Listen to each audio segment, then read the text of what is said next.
এই যে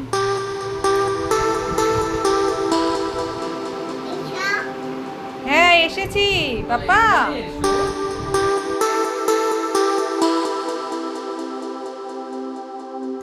নমস্কার বন্ধুরা, তোমরা সবাই কেমন আছো? আশা করছি তোমরা সবাই খুব ভালো আছো এবং সুস্থ আছো। তো চলো, মম ডায়েরির আরও একটি ব্লগে তোমাদের সকলকেই স্বাগত জানাই। তো কিছুদিন থেকে তো আমরা মানে মোটামুটি উত্তরবঙ্গবাসী বিশেষ করে মানে রোজ সকালটাই এভাবে কাটাই, মানে সকালটা বৃষ্টি ভেজা সকাল দিয়ে শুরু করি আমরা দিনটা। তো আজকেও কিন্তু তাই, বৃষ্টি ভেজা সকাল, বাইরেও বেরোনো মুশকিল হয়ে যাচ্ছে, ঘরেই যেভাবে হোক কাটাতে হচ্ছে।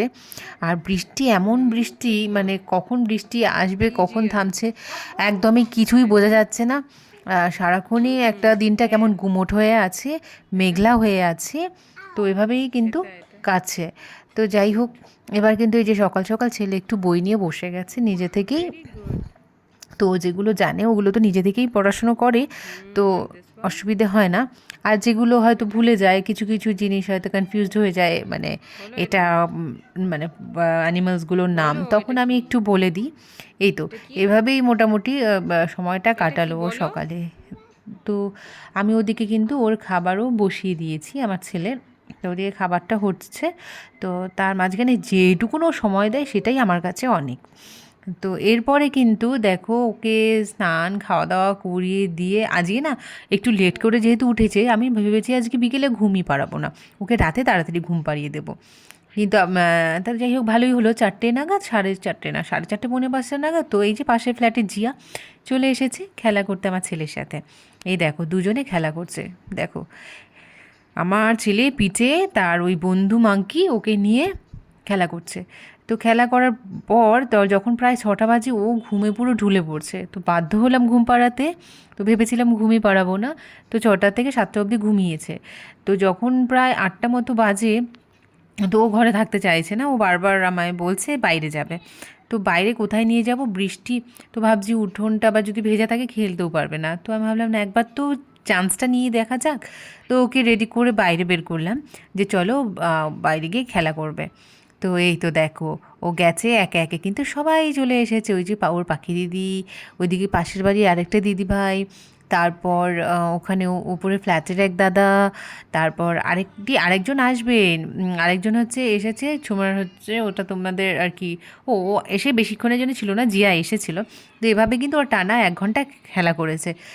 তো এরই মধ্যে আমি চিন্তা করলাম যে না, ও তো খাবারটা খেয়ে গেছে অনেকক্ষণ, মানে তখন কিন্তু কিছু খেয়ে যায়নি, সরি, মানে খাবার খেয়েছে বলতে একটু ঝুড়ি ভাজা খেয়েছে। তো আসার পরে ওর জন্য আমি রেডি করে রেখেছিলাম, বা ওর জন্য ভেবেছিলাম চিজ পরোটা বানাবো, কিন্তু তখন আমি একটা ছোট্ট এইটুকুন পরোটা, মানে পরোটা বানিয়ে দিয়েছি চিজ দিয়ে, ওটা খেয়েছে। তো ওকে খাইয়ে দিলাম। তো 10টার আগে আমি ওকে খাওয়াই না, কারণ ও ঘুমোতে ভীষণ মানে লেট করে, ও নিজে থেকেই লেট করে। ওকে বিকেলে ঘুম পাড়াই বা খুব তাড়াতাড়ি উঠিয়ে দিই সেটা ফ্যাক্ট নয়, ও রাতে ঘুমোতে একটু লেটই করে। তো আমি 10টার আগে ওকে খাওয়াই না। তো এখন 9টা বাজে, তো ওকে এটা খাইয়ে দিয়েছি, এই 10টা নাগাদ ভাত খাইয়ে দেবো। তো এই তো ওটাই তো চিবোতে চিবোতে মোটামুটি গল্প করছে, মুখে নিয়ে পরোটা গল্প করছে। আর কেন কেন গল্প করছে জানো তো, ওর হাতে যখন আমি ওর পরোটাটা রেডি করছিলাম, ওই আটা মাখছিলাম, সেই আটা মাখাটা ওর লাগবে, ওর চাই। তো ওই আটা মাখা দিয়েই ও খেলা করবে, ওই দেখো গাড়ির চাকাতে লাগাচ্ছে, এই ওর খেলা। ওই আটাটা নিয়েই বারবার আমার কাছে নিয়ে আসবে, আর বলবে ওটাকে রাউন্ড করে দাও, গোল করে দাও, এই করে দাও, সেই করে দাও, এই তো। তো এরপর তো দেখো, এরপর চলে এসেছে আমার ছেলের বাবা হ্যাঁ বাড়িতে। এসেছি তো পাপা। এবার তো আমার ছেলের আর কিছু চাই না, তো আধ ঘন্টা থেকে 1 ঘন্টা ওর বাবার সাথে খেলা করবে, কাটাবে, সময় কাটাবে, তারপর কিন্তু ও বেশ ফুরফুরে মেজাজে আবার ফিরে আসবে। তো এখানে দেখো ওর যত ধরনের খেলা আছে, বই আছে, মানে যখন যেটা ইচ্ছে হবে সেটা নিয়ে ওর বাবার কাছে গিয়ে বসবে। এসেছি। আর তার ছাড়া তো আছেই, পিঠে উঠবে, কাঁধে উঠবে, মানে কি বলবো, মাথায় উঠে বসবে, এমনি করেই খেলা করতে থাকে। তো এটা চলে কিছুক্ষণ। তো ওর যতক্ষণ না ওর এনার্জিটা শেষ হচ্ছে, ও কিন্তু কন্টিনিউ করতে থাকে। তো তারপরেই দেখো না, এবার বললাম না, এরপরে লেট হয়ে যাবে, তো খাবারটা ওকে শুরু করিয়ে দেওয়া উচিত, ডিনারটা আর কি।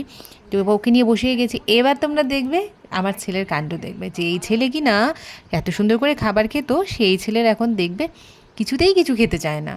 ওর ভালো খাবারগুলোও খায় না, রোজই তোমাদের সাথে আমি একই গল্প দিই, সত্যিও খেতে চায় না। তাও চেষ্টা করছি। আর দেখো এখন চোখে যদি টিভির সামনে বসিয়ে দিই বা আইপ্যাড দিই হয়তো তাড়াতাড়ি খাওয়া দাওয়া করে নেবে, কিন্তু সেগুলো তো দেওয়া সবসময় ঠিক নয়, তাই না? তো যখন খুব তাড়াহুড়ো বা মানে খুব ইমার্জেন্সি ব্যাপার থাকে তখনই আমি দিই। তো বাকিটা সময় চেষ্টা করি যাতে ও এমনি করেই খায়, গল্প শুনে শুনে বা ওকে বসে এইভাবে খাওয়ানোটা। তো এই তো তাই তো দেখো সেটাই করছি, চেষ্টা করছি। ওই দেখো মুখে খাবার নিয়ে কেমনি করতে থাকে। ওকে যদি জোর করা হয় ও মুখ থেকে খাবার বের করে দেবে, ওকে জোর করে খাওয়ানো যায় না। বলে বলে যতটা আর কি ওকে খাওয়ানো যায়, ওকে আজকাল তো ওকে প্রত্যেকদিন খাবার দিচ্ছি আর ওর মুখ থেকে বের করে দিচ্ছে। যাই হোক, তো ওদিকে কিন্তু ওর বাবাকেও খেতে দিয়ে দিয়েছি। তো কারণ হচ্ছে ওর মানে ওর খিদেও পেয়ে গিয়েছিল, তো আর আমার ছেলেকে খাওয়াতে একটু সময় লেগে যাবে, ওর তো একটু সময় নিয়ে খায় এখন। তাই আমার বরকে বলি তুমি খাওয়া দাওয়া করে নাও, করে নিয়ে তোমরা দুজনে একটু একসাথে সময়টা কাটাও। ততক্ষণে আমি কিচেনে একটু কাজটাও সেরে নেব, কারণ খাওয়া দাওয়ার পরে রাতে তোমরা তো জানোই মানে কিচেনে যথেষ্ট কাজ থাকে। আমি পুরোটা পরিষ্কার না করে কিচেন একদমই বেরোই না। আমি পুরো কিচেনটা ক্লিন করব, তারপর আমি কিচেন থেকে বেরোবো। আমার মানে এটা করতেই হবে, নয়তো আমার রাতে ঘুমিয়ে হবে না ঠিকঠাক করে। তো সে কারণেই আমি ওদেরকে যাই হোক খাইয়ে দিয়েছি আজকে। আর সচরাচর কিন্তু আমরা একসাথেই খাই, মানে রোজই আমরা একসাথেই খাই যখনই খাই। তো তারপর কি আমি যে মোটামুটি মানে অর্ধেকটা কাজ মানে শেষ করেছি কিচেনের, এরপর কিন্তু আমি না খাবারটা আমিও খেয়ে নিই। খাবারগুলো ঠান্ডা হয়ে যাওয়ার আগে আমারও খেয়ে নেওয়া উচিত। তোরা বলছে তুমিও খাওয়া দাওয়া করে নাও। তা আমরা হ্যাঁ ঠিক আছে। তো এই তো খেতে বসে গিয়েছি, সেটাই তোমাদের সাথে শেয়ার করছি। আর যেহেতু একা খেতে বসেছি তো ভালো লাগছিল না, তো ভাবলাম যে না, আমার নিজের ভিডিওটা নিজেই করি, নিজেকে দেখে দেখে অ্যাটলিস্ট খাবারটা খাই। তো সেটাই করছি। আর খাবার-টাবার মোটামুটি খাওয়াটা ফিনিশ করে আবার চলে গেছি কিচেনে। যেই কাজগুলো একটু বাকি ছিল সেগুলো কিন্তু পুরো সেরে তারপর কিন্তু আমাকে মানে বেরোতে হয়েছে। কারণ আমি কখনোই রাতের কাজগুলো ফেলে রেখে কখনোই ঘুমোতে যাই না। আর কারণ হচ্ছে মানে এখন তো জানোই এত মানে আরশোলার উপদ্রব চারদিকে, প্রচণ্ড ঘেন্না লাগে এই ব্যাপারটা। এত ঘেন্না লাগে সেই কারণে আমি যেভাবেই হোক যতই রাত হয়ে যাক আমি ওসবের পরোয়া করি না, কিন্তু আমাকে কিচেনটা পরিষ্কার করতেই হবে। তারপরেই আমি বেরোবো। চারদিকে সব রকমের নিম অয়েল দিয়ে পরিষ্কার, তারপর যত হিট আছে সব কিছু স্প্রে করে দেন আমি কিচেন থেকে বেরোই। তো এই করতে করতে মোটামুটি ওই ছেলেকে আর কি, কারণ আমি ছেলেকে খাওয়ার সাথে সাথে যেহেতু ঘুম পাড়াই না, আর ততক্ষণ আমার কিচেনটা ক্লিন হয়ে যায়, ওই আধ ঘন্টা সময়টা যে কেটে যায় তাতে আমার ছেলের খাবারটা একটু হলেও হজম হয়ে যায়। তো যাই হোক বন্ধুরা, ব্লগটা না বাড়ি এখানেই শেষ করছি। তোমরা লাইক কমেন্ট শেয়ার করো, আর প্রচুর প্রচুর প্রচুর সাপোর্ট চাই তোমাদের। তোমরা আমার পাশে না থাকলে আমি ইন্টারেস্ট পাবো না। তো প্লিজ তোমরা লাইক কমেন্ট শেয়ার করবে। যারা ফেসবুক থেকে দেখছো তারা পেজটিকে ফলো করে দেবে, যারা ইউটিউব থেকে দেখছো তারা আমার চ্যানেলটিকে সাবস্ক্রাইব করে দেবে। চলো দেখা হবে তোমাদের সাথে নেক্সট ব্লগে। আজকের মতো বাই, সবাই খুব ভালো থাকবে।